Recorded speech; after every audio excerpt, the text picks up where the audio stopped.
Batman the Caped Crusader is an American animated television series based on the DC comic books character of the same name. The series is developed by Bruce Timm, produced by Bad Robot Productions, DC Entertainment, Warner Brothers Animation, and Amazon MGM Studios. The show premiered on August 1st, 2024 on Amazon Prime Video, and the show offers a noir-inspired reimagining of the Batman mythos, focusing on a young Bruce Wayne during the early stages of his crime-fighting career in Gotham City, drawing inspiration from the Batman stories of the 1940s and 1960s. Unlike previous Batman-centered programming, Caped Crusader explores themes of corruption and crime in a stylized period setting.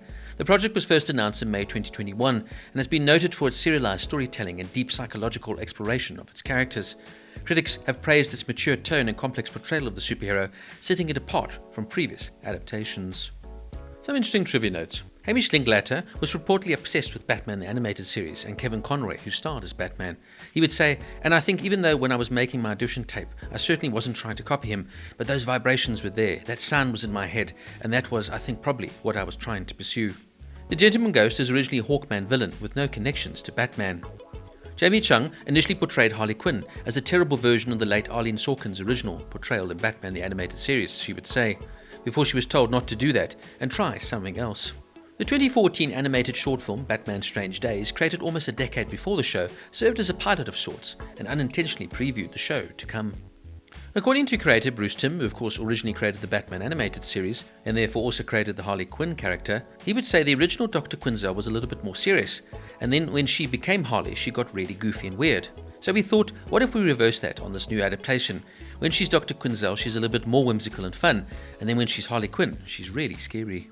At the age of 15, Christina Ricci did a photo shoot impersonating Catwoman. She now portrays the character in the series. This is also the second time playing a Batman character after voicing Harley Quinn on Harley Quinn and the Joker Soundmind, released in 2023. Diedrich Bader, who voices Harvey Dent, Two-Face in this series, previously voiced Bruce Wayne Batman in Harley Quinn 2019, The Batman, the Brave and the Bold in 2008, and several other shows. Firefly is referred to as Firebug, a forgotten supervillain from the golden age of comics. This adaptation mixes aspects from the golden and silver age of DC Comics.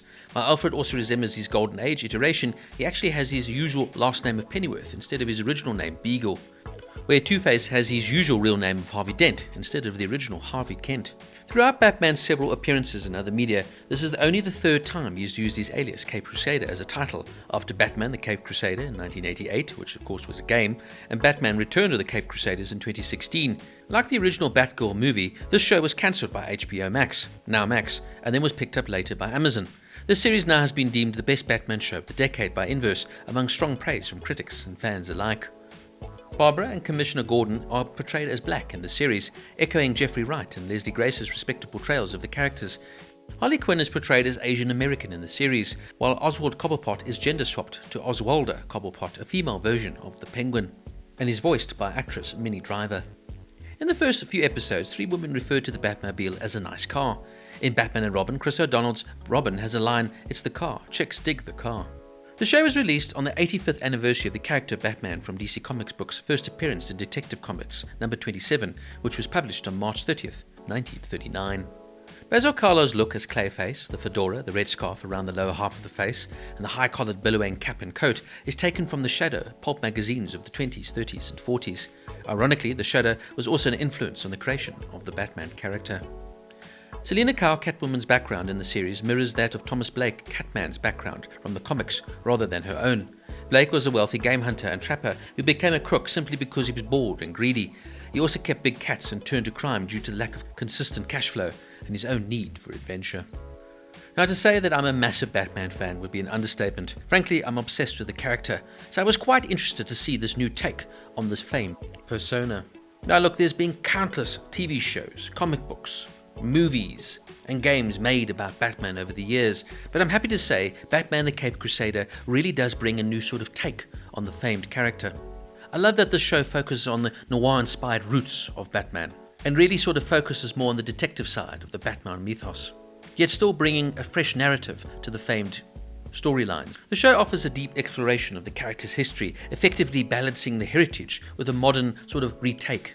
Yet while of course it remains serious and hard-hitting, it still can be deemed as kid-friendly. I still consider the Batman animated series released in the early 90s as one of the best iterations of the famed character. That of course was created by Bruce Timm, who I'm happy to say is back at the helm for this one, and you can see his love and influence is all over the show. The show is dark and moody, and offers a compelling narrative. But even though it returns the character maybe to its basic roots, it also offers a very fresh perspective in doing so.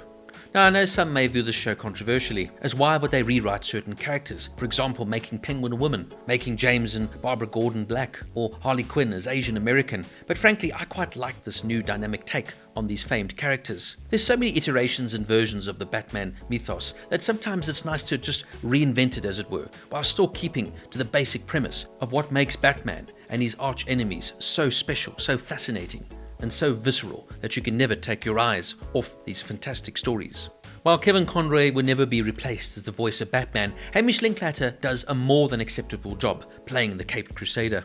And even getting the likes of Minnie Driver as Oswaldo Cobblepot and Christina Ricci as Selina Kyle just sort of adds a little bit of credence to the show. And the fact that it concentrates on different characters like Toby Stephens playing Jim Craddock, Gentleman Ghost, and Haley Joel Osment as Anton Knight, or Reed Scott as Onomatopoeia just adds another aspect to this show. Look, all in all, I really enjoyed this first season of Batman the Caped Crusader.